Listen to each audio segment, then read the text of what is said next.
Hello，大家好，这里是 Work Life AI Lab。那这期开始呢，我们会跟大家介绍 Midjourney 这个超强的 AI 绘制工具。虽然市面上呢有许多 AI 绘图的工具，不过 Midjourney 在图片的生成上面的成熟度还是非常高的。本期呢会带大家走一遍如何在自己的 Discord 上部署 Midjourney，以及 Midjourney 的一些基本功能的介绍。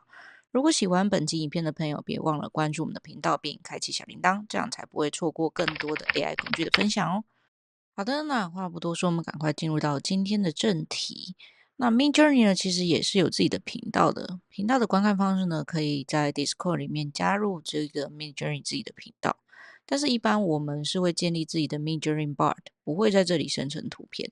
但是，我们可以在这个公用频道里面呢，可以看一下别人是怎么下 prompt 的。因为这里面其实有几个房间，比较重要的房间，例如说 Image Prompts，里面就可以看到说到底别人是怎么样下他的 prompt，然后这样的 prompt 它会生成出怎样的图片。那接下来呢，比较重要的就是我们要如何在自己的 Discord 上面部署到建立自己的伺服器，然后把这个 Midjourney 的这个 bot 把它引到我们自己的伺服器上来。那首先呢，第一步就是要建立自己的伺服器。然后伺服器的时候，就可以看到左边 Discord 的左边有一个加号，然后加号可以把自己建立一个自己的伺服器。那这伺服器的名称也可以根据自己的想法去设定这个名称。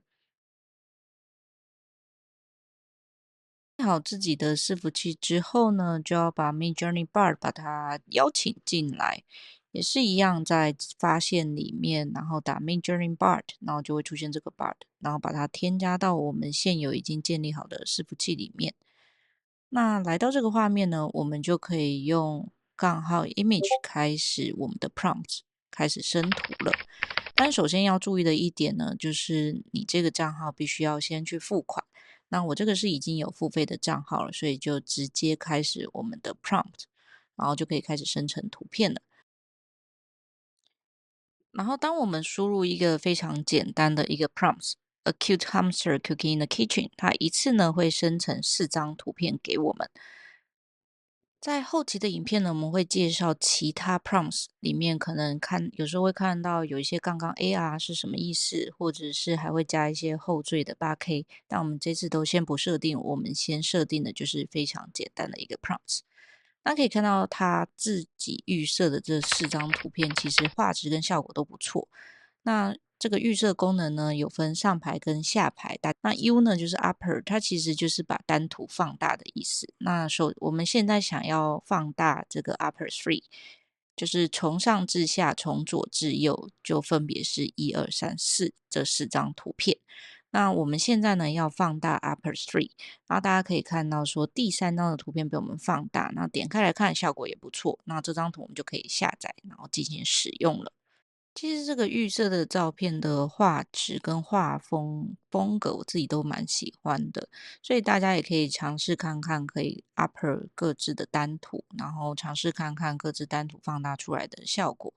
那接下来呢，我们要讲解第二个功能，就是 V Variation 变造变换的这个功能。它可以根据你想要变造的图片进行微调。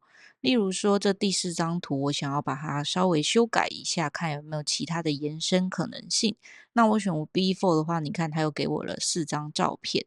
那这4张照片呢，我又选了单张。然后单张的时候，其实你也有看到说有个 Vary。然后像左边这个呢，就是微幅的调整，它也会再给你4张有微调效果的图片。那右边呢，Strong 就是可能要更多的微调。大家可以看到这个是比较轻微调的这个后的效果。那我觉得它好像只是这个鼠的胖瘦大小稍微改变了一下。那如果 strong 的话，看它会改变出什么样的效果呢？OK，大家可以看到 strong 的时候更可爱了。它的效果呢，除了胖瘦之外，它手上拿的东西也都不一样了。所以这个是第二个功能，这是 variation 的功能。那第3个功能我们要讲解的是 zoom out 这个功能。zoom out 它有分成1.5跟2，大家可以首先看一下1.5倍的话，就是这个景距改变了，然后这个背景的扩充也变大了。那如果说 zoom out to 2倍的话，就大家可以看到这个背景的细节就更多了。所以大家可以看一下说这两种不同景句下的背景扩充是什么样子的。然后这里还有一个更特别的，就是还有一个 custom zoom，就是你可以自定化你的 zoom out 的背景是要什么样。像我就 zoom out 的一个，我想要有个帝皇企鹅的 baby 在背后。诶，但是我发现这只是有一只企鹅啦，不过它好像不是帝皇企鹅，好像是阿德烈企鹅吧。Anyway，这个部分呢，我们后续可以再讲讲。那最后呢，我们可以了解一下，有些人想要问说，那如何去 subscribe 这一个 Mid Journey 呢？那也是一样，在 prompt 里面可以点一个杠号 subscribe，然后就可以看到里面的方案，根据自己的方案需求选定自己的方案。好的，这就是我们这一集的讲解。那最主要的是教大家如何在 Discord 上部署自己的伺服器，那如何将 Midjourney 的 bot 部署到自己的伺服器里面。接下来呢，就是运用 Image 开始了我们的第一张的照片，然后以及介绍了基本的 Upper 跟 Variation 还有 Zoom Out 的这3个功能。最后呢，跟大家介绍了一下如何 Subscribe 这一个 Mid Journey。好的，如果喜欢一门的朋友，别忘了关注我们的频道，我们下次见。